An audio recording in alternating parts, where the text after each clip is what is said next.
La pastelería La Mallorquina de Madrid estaba llena aquel sábado por la mañana cuando Diego Navarro entró para encargar una tarta para su enésima cena de gala. Multimillonario del sector inmobiliario, CEO de Navarro Propiedades, estaba acostumbrado a tenerlo todo inmediatamente. Pero aquella mañana vio algo que lo detuvo en seco. Una mujer joven, pelo recogido en una coleta despeinada, ojos hinchados de lágrimas contenidas, estaba cancelando el pedido de la tarta de cumpleaños de su hijo. El niño, quizás 7 años, tiraba de la manga de su madre suplicando que no lo hiciera. Ella susurraba que no había suficiente dinero, que celebrarían de otra manera. El pequeño no lloraba, pero en sus ojos había una resignación que ningún niño debería conocer. Diego estaba a punto de salir. Era una escena privada, un dolor que no le concernía. Pero entonces el niño dijo algo que lo clavó en el sitio, algo que cambiaría no solo aquella mañana, sino el resto de su vida. Porque a veces un único momento de humanidad puede revelar quién eres realmente. Y Diego estaba a punto de descubrir algo sobre sí mismo que había olvidado hace tiempo. La pastelería La Mallorquina se encontraba en la Puerta del Sol, una de las zonas más emblemáticas de Madrid. Diego Navarro iba cada sábado por la mañana para encargar dulces para sus eventos empresariales. A 42 años, era uno de los hombres más ricos de España. Su imperio inmobiliario valía más de 2.000 millones de euros. Diego encarnaba el éxito español en su versión más pulida. Alto, cabello negro con algunas hebras grises, siempre llevaba trajes Loewe hechos a medida. En la muñeca brillaba un Audemars Piguet de 150.000 euros. Pero el éxito tenía un precio. Divorciado desde hacía 3 años, veía a su hija Carmen solo 2 fines de semana al mes. Vivía en un ático de 5 millones de euros en el barrio de Salamanca, pero siempre volvía a casa en un silencio que ningún lujo podía llenar. Aquella mañana de marzo, entró en la pastelería con su actitud distante habitual, pero se detuvo al ver la escena en el mostrador. Una mujer joven, quizás 30 años, llevaba vaqueros sencillos y una chaqueta vaquera gastada. El pelo castaño estaba recogido en una coleta apresurada.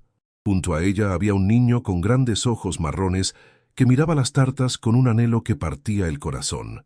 Diego escuchó la conversación sin querer. La mujer, Carmen, estaba cancelando el pedido de una tarta de chocolate para el cumpleaños de su hijo Pablo. Una simple tarta con decoraciones de superhéroes que había encargado 2 semanas antes. El niño cumpliría 7 años al día siguiente. Carmen explicó con voz baja que había surgido un imprevisto, que ya no podía permitirse los 120 euros. Haría algo en casa.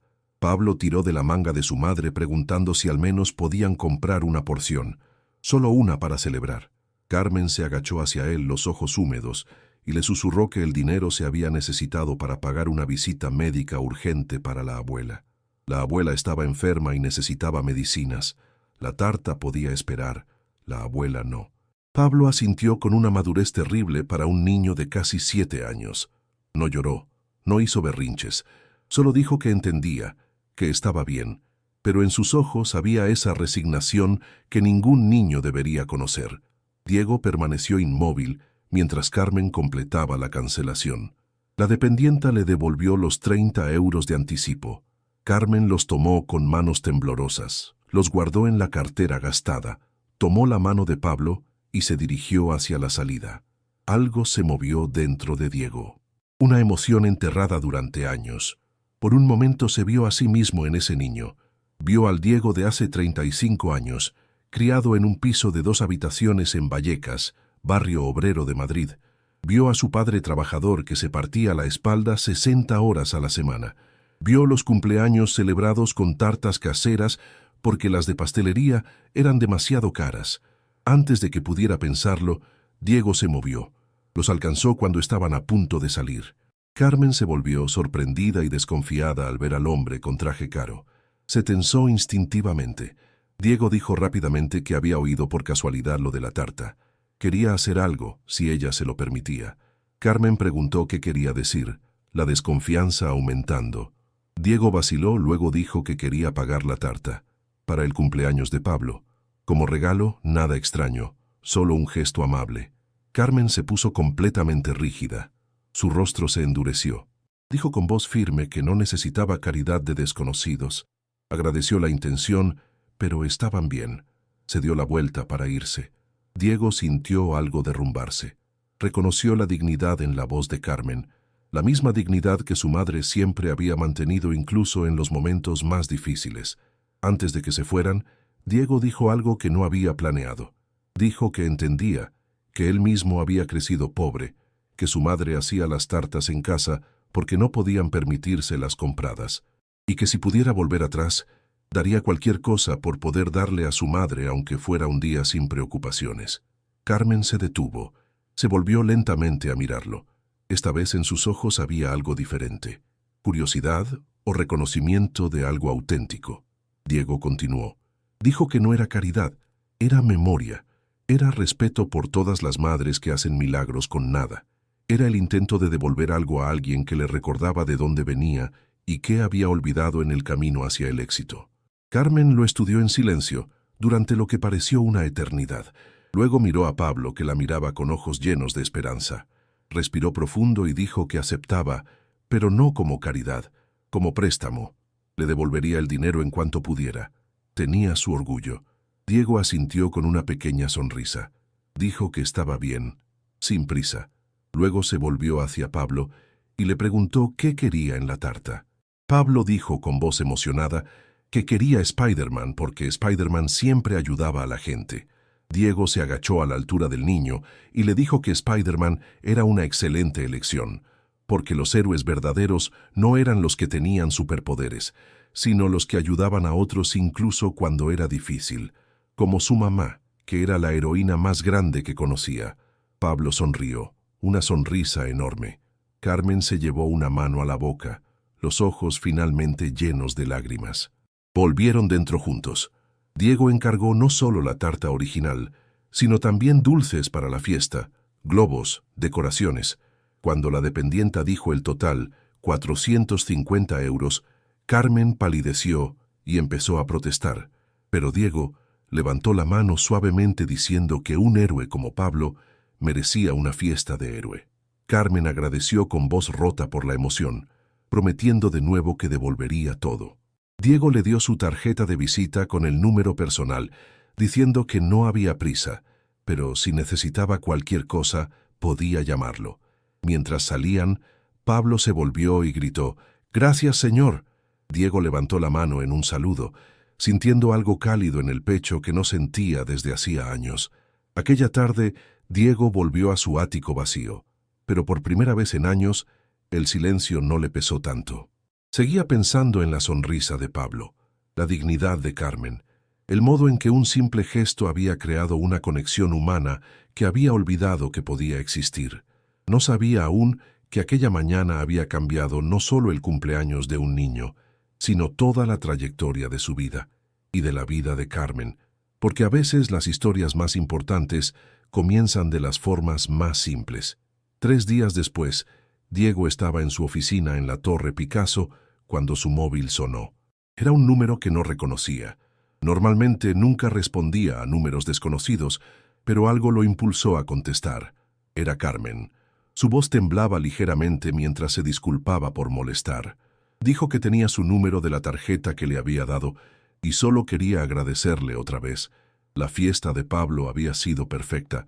El niño nunca había sonreído tanto. Había sido el mejor día de su vida. Diego sintió ese calor en el pecho de nuevo.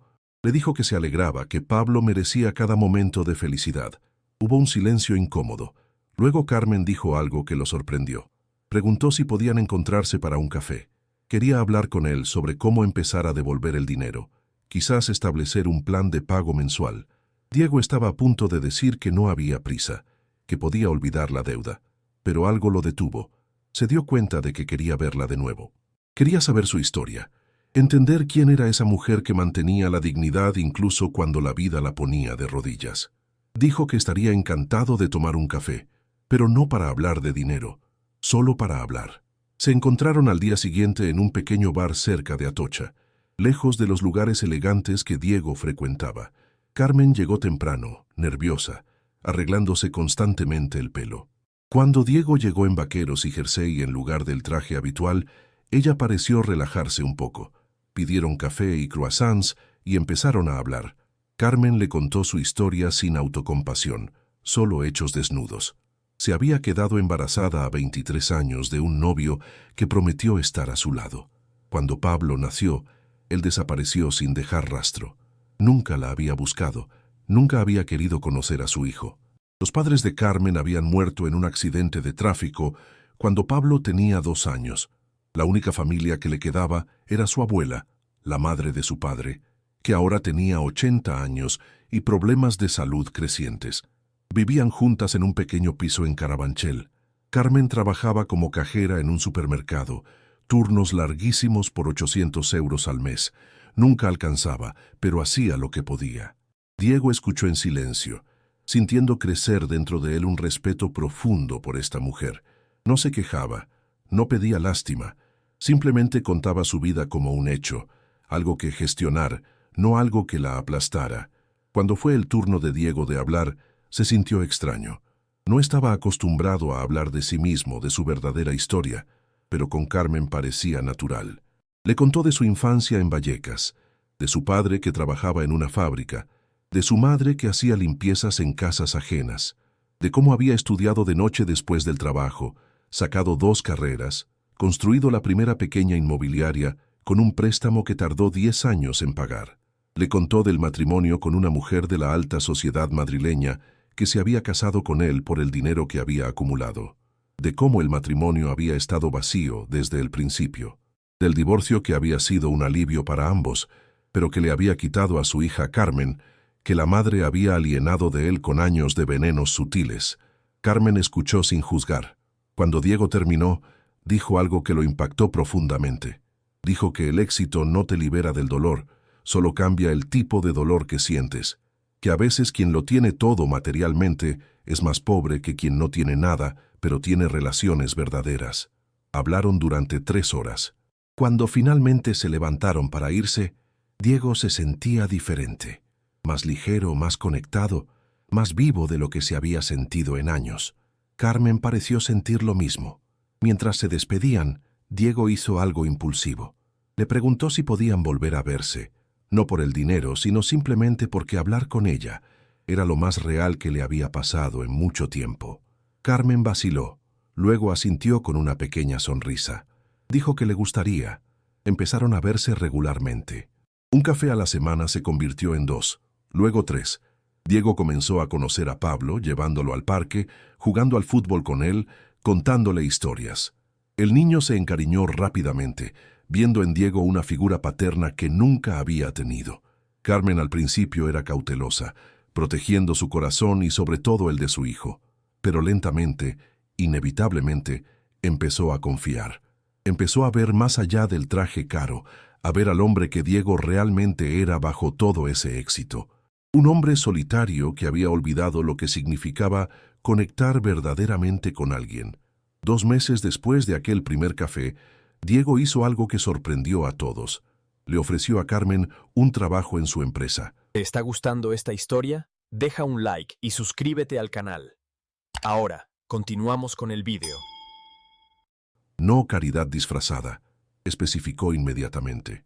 Un trabajo real en la oficina de atención al cliente, donde su capacidad de conectar con la gente sería valiosa. Sueldo de 3.000 euros al mes, contrato regular, beneficios completos. Carmen lo miró con ojos desorbitados. Era 4 veces lo que ganaba en el supermercado. Podía finalmente darle a Pablo las cosas que necesitaba, pagar mejores cuidados para la abuela, vivir sin la ansiedad constante de no llegar a fin de mes. Pero vaciló. Preguntó a Diego si era por lástima, si se sentía obligado por la amistad que se había creado. Diego la miró a los ojos y dijo con honestidad total que no era lástima. Había visto cómo se relacionaba con la gente, cómo hacía que otros se sintieran escuchados y valorados. Esa era una habilidad rara que su empresa pagaría generosamente. Y sí, quería ayudarla, pero no como benefactor, como amigo que reconocía talento donde otros solo veían circunstancias. Carmen aceptó, las lágrimas finalmente fluyendo libremente. Por primera vez en 8 años, desde el inicio del embarazo, se permitió esperar que las cosas pudieran realmente mejorar. 6 meses después, Carmen trabajaba en la empresa de Diego y estaba destacando. Su capacidad natural de empatizar con los clientes, de entender sus necesidades reales detrás de las peticiones superficiales, la hizo rápidamente indispensable. Los clientes la solicitaban específicamente, pero estaba sucediendo algo más, algo que ninguno de los dos quería admitir abiertamente. La amistad entre Diego y Carmen se estaba transformando en algo más profundo. Pasaban cada vez más tiempo juntos, cenas después del trabajo, fines de semana en el parque con Pablo, tardes tranquilas en casa de Carmen, donde Diego ayudaba a Pablo con los deberes mientras Carmen preparaba la cena. Diego se encontró comparando cada mujer que conocía con Carmen y todas resultaban superficiales, vacías. Empezó a rechazar invitaciones a cenas de gala, prefiriendo una tarde sencilla con Carmen y Pablo. Su ático de 5 millones empezó a parecerle una prisión dorada. Carmen, por su parte, luchaba con sentimientos que la asustaban. Se estaba enamorando de Diego, pero tenía miedo. Miedo de que fuera temporal, un capricho de un hombre rico aburrido. Miedo de exponer a Pablo a otra decepción si las cosas no funcionaban. Miedo de que la diferencia entre sus mundos fuera demasiado grande para superarse. El punto de inflexión llegó una tarde de septiembre. Diego había invitado a Carmen y Pablo a cenar en su ático, queriendo compartir con ellos su espacio personal. Mientras Pablo exploraba fascinado el apartamento enorme, Carmen y Diego se encontraron en la terraza, mirando Madrid iluminado bajo ellos. Diego tomó la mano de Carmen, un gesto simple pero cargado de significado. Le dijo que tenía que decirle algo. En los últimos 6 meses, se había convertido en una persona diferente. Había redescubierto partes de sí mismo que creía muertas. Había recordado lo que significaba sentir, conectar, preocuparse por alguien más allá de sí mismo. Se había enamorado de ella, no de una idea romántica, sino de ella verdaderamente, de su fuerza, de su amabilidad, a pesar de todo lo que había pasado, del modo en que amaba a Pablo con una pureza que él había olvidado que podía existir, del modo en que lo hacía sentir visto por quien realmente era, no por lo que poseía. Carmen sintió las lágrimas subir. Dijo que tenía miedo. Miedo de no ser suficiente para su mundo. Miedo de que la diferencia entre ellos fuera demasiado grande. Miedo de arruinar todo lo que habían construido. Diego le tomó el rostro entre las manos con delicadeza. Le dijo que su mundo sin ella estaba vacío y frío a pesar de todos los lujos. Que no quería una mujer que se adaptara a su mundo. Quería construir un mundo nuevo con ella. Que Pablo ya era más su hijo de lo que Carmen, que lo evitaba desde hacía años, había sido nunca. Se besaron mientras Madrid brillaba bajo ellos, y en ese momento ambos sintieron que algo fundamental había cambiado. Ya no era el encuentro casual en una pastelería. Se había convertido en algo real, profundo, quizás el comienzo de una vida juntos. Pero naturalmente nada tan hermoso podía permanecer simple. El mundo de Diego notó la relación y reaccionó con la crueldad predecible de la alta sociedad madrileña. Los socios comerciales cuchicheaban. Los periódicos de cotilleo publicaron fotos de Diego con la cajera, pintando a Carmen como una cazafortunas. La exmujer de Diego, Alejandra, vio una oportunidad. Empezó a usar la relación contra él, diciéndole a su hija Carmen que el padre había sustituido a su familia con una mujer cualquiera y su niño. Carmen, ya alienada por años de manipulaciones, rechazó completamente ver o hablar con Diego. Carmen leía los comentarios online, las cosas horribles que la gente decía. Que estaba usando a Diego por el dinero, que era una madre soltera desesperada que había enganchado a un rico, que Pablo no era hijo de Diego y no tenía derecho a esa vida. Cada palabra era un golpe a su ya frágil autoestima. Una noche se derrumbó en brazos de Diego, llorando y diciendo que quizás habían cometido un error, que quizás estar juntos hacía más daño que bien, que no valía la pena arruinar la reputación de Diego, la relación con su hija, todo por una relación que el mundo veía como equivocada. Diego la abrazó fuerte y le dijo algo que ambos recordaron por el resto de sus vidas. Le dijo que había pasado 40 años de su vida preocupándose por lo que pensaran los demás. Se había casado con la mujer correcta, frecuentado los lugares correctos, construido el éxito correcto. Y todo eso lo había hecho miserable y vacío. Con ella había encontrado algo real. Con Pablo había descubierto lo que significaba ser un verdadero padre. No solo un cajero automático que hacía visitas programadas. No renunciaría a esto porque la sociedad madrileña tuviera opiniones. Esa gente no estaría allí en los momentos importantes. Ella y Pablo sí. Carmen se aferró a él, queriendo creerle pero aún asustada. Diego tomó una decisión esa noche. Afrontaría todo esto públicamente, claramente, sin vergüenza. 2 semanas después, Diego organizó una rueda de prensa. Los periodistas llegaron esperando un anuncio empresarial. En cambio, encontraron algo completamente diferente. Diego habló de su relación con Carmen abiertamente. Contó cómo se habían conocido, del momento en la pastelería que lo había cambiado todo. Habló de cómo Carmen le había enseñado lo que significaba ser humano de nuevo, de cómo Pablo le había mostrado lo que significaba ser un padre presente. Afrontó directamente las acusaciones. Sí, Carmen había sido cajera. Ahora era una excelente profesional en su empresa, ganada por mérito. Sí, venía de un origen modesto, exactamente como él antes de hacerse rico. Sí, era madre soltera, y eso la hacía más fuerte, no más débil.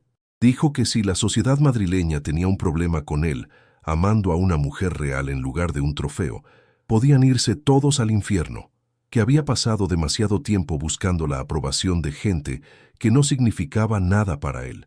La conferencia se volvió viral. Algunos lo criticaron por la vulgaridad, pero muchos, muchísimos, lo aplaudieron.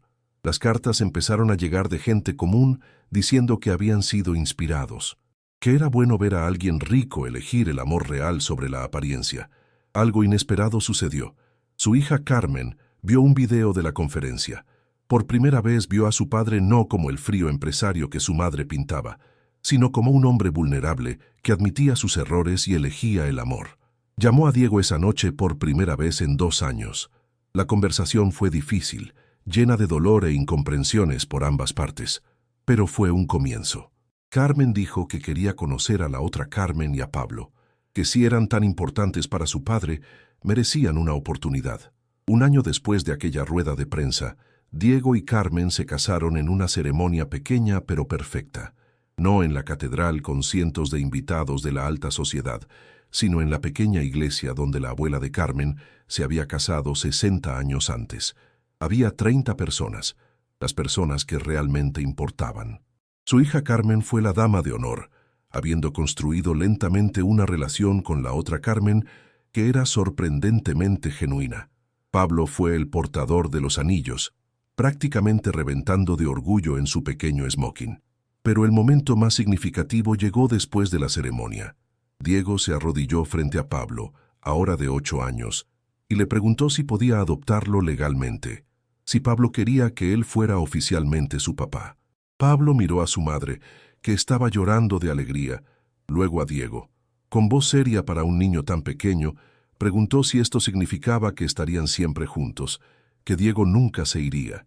Diego prometió que estaría allí para cada cumpleaños, cada partido de fútbol, cada momento importante y no importante, que ser padre no significaba compartir el ADN, significaba elegir cada día estar presente. Pablo se lanzó a los brazos de Diego, y en ese momento todo tuvo sentido. Todos los caminos tortuosos, todos los errores, todas las dificultades habían llevado a esto. Una familia verdadera, construida no sobre la sangre o el dinero, sino sobre la elección consciente de amarse. Diego vendió el ático y compró una casa más pequeña pero cálida cerca del retiro donde Pablo jugaba. Redujo las horas de trabajo, delegó más, eligió estar presente en lugar de ser rico. Carmen continuó trabajando pero con equilibrio, sabiendo que finalmente podía respirar sin la ansiedad constante. La abuela de Carmen, que todos llamaban Abuela Rosa, vivió lo suficiente para ver a su nieta feliz, a su bisnieto con un padre, y murió pacíficamente rodeada de una familia que la amaba. 5 años después de aquel primer encuentro en la pastelería, Diego y Carmen estaban sentados en su cocina, mientras Pablo y su hija Carmen, sorprendentemente unidos como hermanos, jugaban en el jardín. Miraron las fotos del primer cumpleaños de Pablo después de conocerse, la tarta con Spider-Man que había empezado todo. Carmen dijo que a veces se preguntaba qué habría pasado si aquella mañana no hubiera decidido cancelar el pedido de la tarta, si se hubiera quedado en casa, si se hubiera avergonzado demasiado para entrar en aquella elegante pastelería. Diego la besó suavemente y dijo que el universo habría encontrado otra forma de hacerlos encontrar, porque algunas conexiones están destinadas, no por magia o destino romántico, sino porque dos personas se reconocen mutuamente como hogar. La historia del millonario y la madre soltera se convirtió en leyenda en Madrid, pero no como cuento romántico. Como recordatorio de que el valor de una persona no está en su cuenta bancaria, que el amor verdadero no conoce clases sociales, que a veces todo lo que se necesita para cambiar una vida es un momento de amabilidad humana. Diego cambió el modo en que hacía negocios, implementando programas para ayudar a familias monoparentales, ofreciendo trabajos a personas que otros ignoraban por origen equivocado.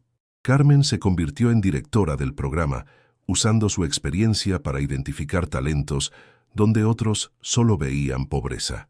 Pero más importante, construyeron una vida basada en una lección aprendida en aquella pastelería, que la verdadera riqueza no se mide en euros o estatus, se mide en momentos compartidos, en lágrimas secadas, en sonrisas de niños, en promesas cumplidas. Se mide en la elección diaria de ver la humanidad en otros y responder con la propia. Y todo había comenzado con una tarta de cumpleaños cancelada y un desconocido que decidió recordar de dónde venía. Dale like si crees que la amabilidad puede cambiar el mundo. Un gesto a la vez. Comenta si tú también has ayudado alguna vez a un desconocido o has sido ayudado en un momento difícil. Comparte esta historia para recordar que el amor verdadero no conoce barreras de clase o estatus. Suscríbete para más historias que demuestran cómo un solo acto de humanidad puede transformar vidas. A veces las historias más hermosas comienzan en los momentos más simples. Una tarta cancelada. Un niño que intenta no llorar. Una madre que mantiene la dignidad incluso cuando el corazón se rompe. Y un desconocido que decide recordar su propia humanidad. Porque al final, lo que nos define no es cuánto poseemos, sino cuánto estamos dispuestos a compartir. No cuán ricos somos, sino cuán ricos de corazón.